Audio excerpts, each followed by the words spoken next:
लेकिन एक बात कान खोल के सुन लीजिए, ध्यान से मैं कह रहा हूं, ध्यान से सुनिएगा। ये ठेकेदार मत बनिए आप कि आप जो है दूसरे धर्म को नीचा दिखाएं कि वहां पे मुझे शांति नहीं मिलती। तो ये पाखंड फैलाना बंद कीजिए। अब रही बात गुमराह करने और गुमराह ना करने की बात, तो वापस आइए, बताइए मुझे कहां तक पढ़ाई लिखाई की आपने।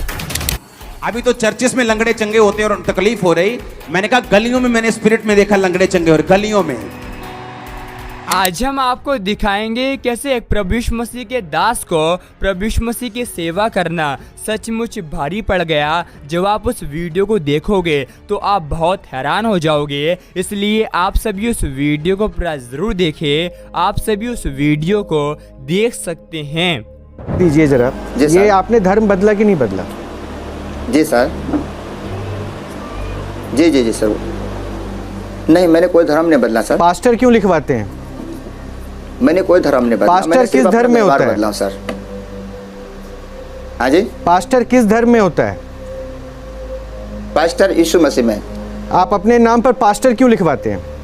पास्टर यीशु मसीह मतलब जो जिसको बोलते हैं आप अपने नाम में पास्टर क्यों लिखवाते हैं? हाँ सर, आप अपने नाम के आगे पास्टर क्यों लिखवाते हैं? हम अपने नाम में पास्टर इसलिए के लिखवाते कि हम उस दिन से यीशु मसीह का प्रचार करने लग गए। आप किस धर्म को फॉलो करते हैं? हम यीशु मसीह का प्रचारक। आप किस धर्म को फॉलो करते हैं? आप हिंदू हैं या क्रिश्चियन हैं? हम अभी हम क्रिश्चियन हैं।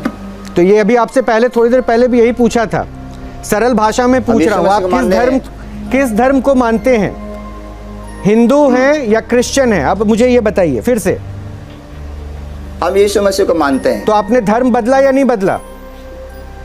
अभी हम देखिए सर, देखा जाए दिखाइएगा बाद में, पहले बताइए आपने धर्म बदला कि नहीं बदला? बदला हूँ।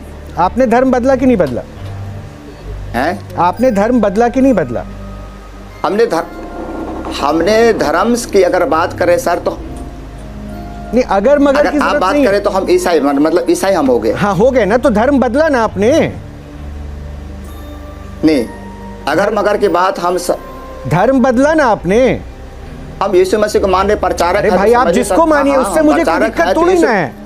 अरे आप सुन नहीं रहे हैं सर, आपकी कहानी अनुसार धर्म। आप किसी को मानिए, मुझे उससे कोई परेशानी नहीं है, वो आपकी स्वेच्छा है। आप मानिए ना मानिए, वो अभी आपकी इच्छा है, मैं उस पर जा ही नहीं रहा। लेकिन आपने भी इतना ज्ञान दिया था, मीठी मीठी बातें बताई, बीड़ी सिगरेट गुटखा सब छुड़वा दिया, धर्म नहीं बदलेंगे ये बताया गया, लेकिन आप तो बदल गए। आपका तो बदलवा दिया गया और उसको एक्सेप्ट करने में आपको 3 मिनट लग गया। अरे सीधा सीधा बोलते हैं, आई फॉलोड क्रिश्चियनिटी, मैं क्रिश्चियन धर्म को फॉलो कर रहा हूं, अब पास्टर के तौर पर उस धर्म का प्रचार कर रहा हूं। सिंपल। हाँ सर, हाँ किस क्रिश्चियन धर्म का प्रचार कर रहा हूं। तो अब एक काम सुनिए, अब जरा कान खोल के थोड़ी मेरी बातें सुनिएगा। जब तक आपने आपको हिंदू बताया ना, तब तक मैं सुन रहा था। अब एक बात सुनिए, आप पास्टर हैं, प्रचार कीजिए, लेकिन एक बात कान खोल के सुन लीजिए, ध्यान से मैं कह रहा हूं, ध्यान से सुनिएगा। सुनिए एक बात। जी सर।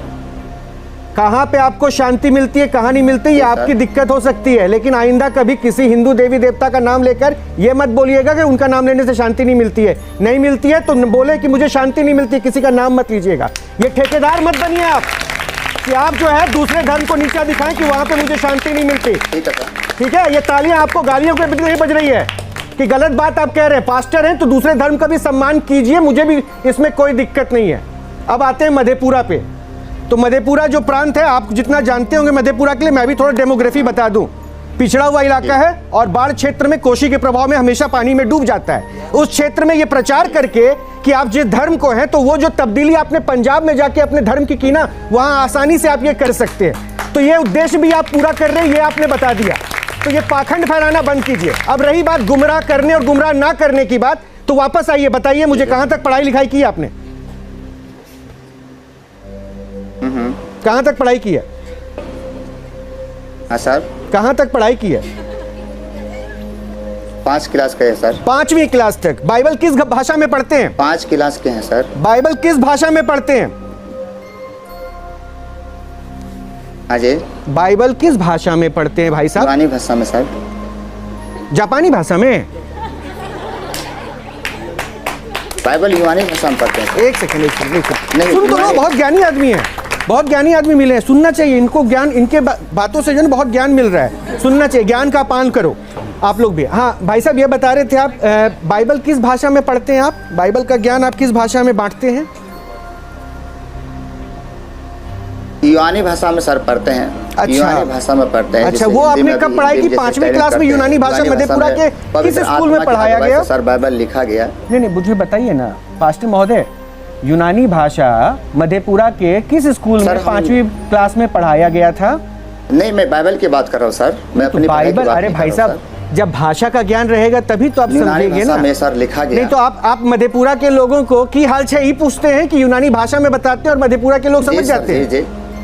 अरे मधेपुरा के लोग तो हिंदी भाषी होंगे या फिर वहाँ की जो वहाँ क्षेत्रीय भाषा होगी मैथिली, उनके साथ जुड़े होंगे, तो उनको यूनानी तो समझ नहीं आती होगी ना, तो यूनानी कैसे समझाते हैं जी? मैं बताइए।